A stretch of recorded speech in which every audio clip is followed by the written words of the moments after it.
Hello everyone, it's Scott, and today we're here to talk about Brothers War spoilers for day 5 of spoiler season. And oh my gosh, the Wizards of the Coast just drop a ton of stuff on us today. A pile of cards, mostly common and uncommon. So we're going to move through those as quickly as we can to get to the good stuff, but I want to at least touch on as many of these cards as we have time for in today's video. So before we get started, remember to like and subscribe the video, and then again, special thanks to our sponsor, Caffeinated Gamers, for sponsoring this video and others for Brothers War spoilers. So let's get started and talk about the cards that we're going to look at from Brothers War today. So the way I've organized things is we're going to look at it by color because there's just that many things today. So the first cards we're going to look at are Lorna of the Third Path and Lorna, Disciple of History. Let's start with Lorna, Disciple of History. For 4 mana, you get a legendary creature who's a human artificer. When Lorna, Disciple of History, or another legendary creature enters the battlefield under your control, return target artifact card from your graveyard to your hand. So again, in a dedicated artifact deck, this is a pretty good card, but for 4 mana, it's a little bit overcosted, but that ability to play legendary cards, get artifacts back, does have some advantages. Not sure if it's going to be strong enough for standard, but certainly in limited, it's a good card to just get any of your artifacts back from the graveyard. And yesterday we took a little bit of a look at Lorna of the Third Path. This is her later in life when she's studying the Silex. For 3 mana, you get another legendary human artificer, this time with vigilance, and when Lorna of the Third Path enters the battlefield, you get to destroy a target artifact or enchantment, which I think is an important ability because we've got lots of enchantments running around standard, and also going to have a lot of artifacts running around standard because of the Brothers War. So I think this is definitely a sideboard card in standard. And on top of that, you also get the ability of you and target opponent each draw a card. So that's a great ability as well. I could see this, and it seems silly, pairing this with Shealdred. You draw a card, you gain 2 life, your opponent draws their card, they lose 2 life, and you're whittling away at them even faster. Next, we have Repair and Recharge for 5 mana. It's a sorcery where you can return target artifact, enchantment, or planeswalker card from your graveyard to the battlefield. Create a tap Power Stone token. So we've seen similar things to this for 5 mana. Return something from your graveyard to the battlefield. In a Reanimator deck, this makes some sense, but outside of that, we're not going to see it in standard. Next, we have Combat Thresher. For 7 mana, you get an artifact creature that's a construct. It has Prototype, so for 2 mana and a white, you can create it, cast it for its Prototype ability, and it's a 1/1. It has Double Strike, and when Combat Thresher enters the battlefield, draw a card. So you get to draw a card, which is nice. So for 3 mana, it's draw a card and have a card with Double Strike. I'm not sure if this is good enough for standard. Probably it isn't, given what we already have in standard in white at the 3-drop slot. And we already have 2 mana 1/1 double strikers in standard that aren't seeing a lot of play anyway. So I think this is probably just a limited card for us. Next, we have Survivor of Corliss for a white mana, who in this is a human soldier with first strike, and it's a 1/1.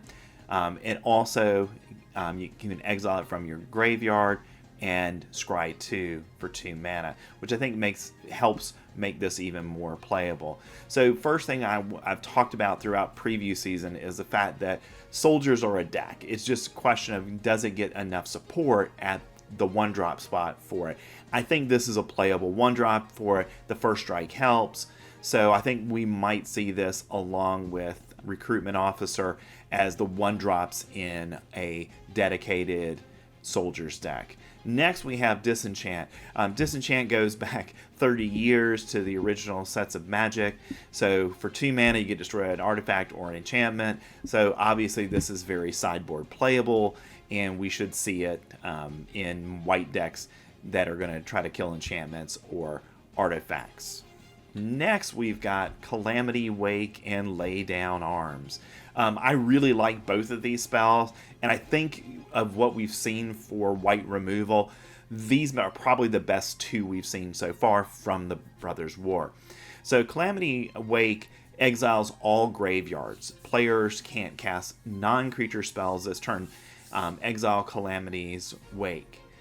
So what I really like about this is you can cast this on your opponent's upkeep, and you can limit what they can cast. And also, you're getting rid of their graveyard, so their Tenacious Underdog or anything else they want to bring back from their graveyard can be exiled this way. To me, this is a solid sideboard card in Standard for any deck that wants to have graveyard hate in it. And I think that ability to prevent your opponent from casting non-creature spells is really important, because a lot of decks that we're seeing are playing minimal number of creatures, so this could prevent your opponent from, in essence, casting any spells on a given turn. So especially if you have information about what's in your opponent's hand, this is a great card. Definitely a sideboard card consideration, and I can see places that might even want to main deck it as something, given what we're seeing in Standard with all of the unearthed stuff that we're getting, as a way of preventing those cards from later coming into play. Next, we have Lay Down Arms, which is a sorcery, which is a limitation to it. But for 1 mana, you get to exile target creature with mana value less than or equal to the number of planes you control. Its controller gains 3 life. So the drawback is your opponent gains 3 life. But in the middle of the game, this is a great removal spell, because you got 5 planes on the field, so you spend 1 and you exile Sheoldred. Or you exile any other creature that your opponent has. That is something that's problematic on the board. Because, again, all you have to do is mana value less than or equal to the number of planes you control, and it's the mana value of the card. So Rafine, who might be something that grows and grows and grows and grows, it doesn't matter. It's 3 mana. You have 3 planes on the field. You can exile it at that point, and you can even pay its ward cost of 1 without any problem. So I think this is a great card. I think we're going to see this main decked across mono white decks, in any deck that just wants cheap removal to get rid of creatures from game. So I think this is so far probably one of the best, if not the best, uncommon we've seen so far. All right, now we got 2 additional creatures to take a look at here. Siege Veteran. For 3 mana, you get another human soldier. At the beginning of combat on your turn, put a +1 counter on target creature you control. When another non-token soldier you control dies, create a 1/1 colorless soldier artifact creature token, and it's a 2/2. Okay, this is Luminarch Aspirant for 1 more mana in soldiers. So I think in a dedicated soldier deck, this is going to be a really nice card. And the reason for that is this. A, it's going to buff something every turn. But B, when something does die that's a soldier, you get a replacement. And that's just an incredibly powerful ability. So I think paying the 1 extra mana is no big deal. And you might even see it in a mono white bill that's mostly soldier. So I think this is a really good card. Going to see a lot of play all across Standard, just like we saw with Luminarch Aspirant, which became kind of the 1 white card that everybody, when you played it, they just hated to see it on the board. All right, for 4 mana, we have Thopter Architect. It's a human artificer. When an artifact enters the battlefield under your control, target creature gains flying until end of turn. So I think this is not really something that we'll see a lot of Standard play, but again, in a dedicated artifact deck, this is a good card because it has that ability to give a creature, one of your creatures, flying, which gives it evasion, which means it can fly over a lot of the defenders that we're going to see in Standard. It is a 2/3, so cut down and a lot of other removal spells will take it out pretty easily.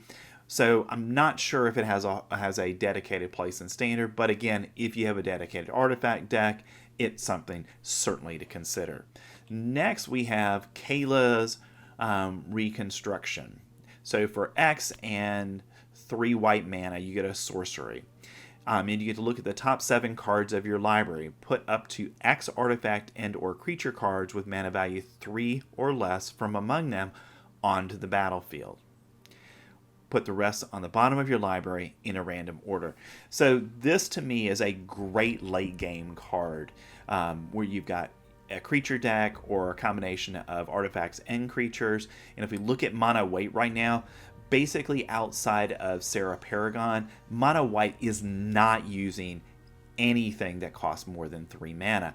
So for this, you're in mid of the late game, you can cast it for 6 mana, you can go get 3 cards, put them on the battlefield without paying their mana cost. Possibly it's 3/3/3s, 3 value mana value cards, which would give you 9 mana's worth of value for 6. So I think this is playable in the right deck. I think we're gonna have to see some people who are really good at brewing to figure out where this actually fits. I'm not sure if it fits in the mono white deck, but it's certainly something I would want to try in that as a great late game play to go ahead and put 3, 2, 3, 4 cards on the battlefield at one time to really hopefully overwhelm your opponent.